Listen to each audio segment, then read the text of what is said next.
The relationship between language, culture, and thought. Language is part of culture. Culture helps humans in carrying out their lives. This means that culture is one of socially acquired knowledge, so that culture is part of the main.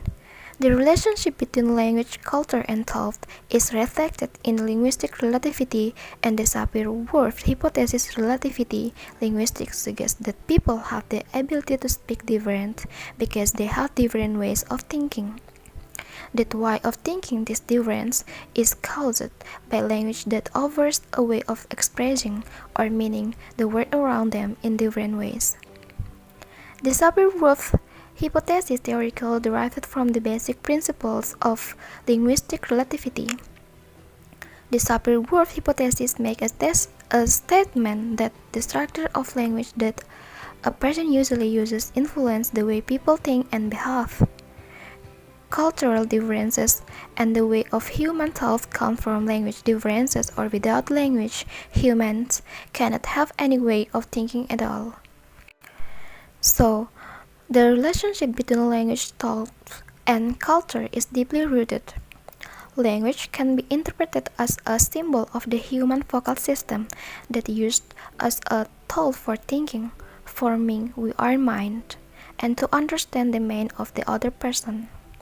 Thought is placed to process all information that we obtain and also placed to process all information that we want to utterance. The result of thought process and language we know as culture is never static. Culture is dynamic and adapts to the dynamics of the society and environment. Language and thought includes an element that builds a culture. When compared, the language and culture are two different sides of a coin, but it cannot be separated because the language is a reflection of the culture and the thought identity of the speakers.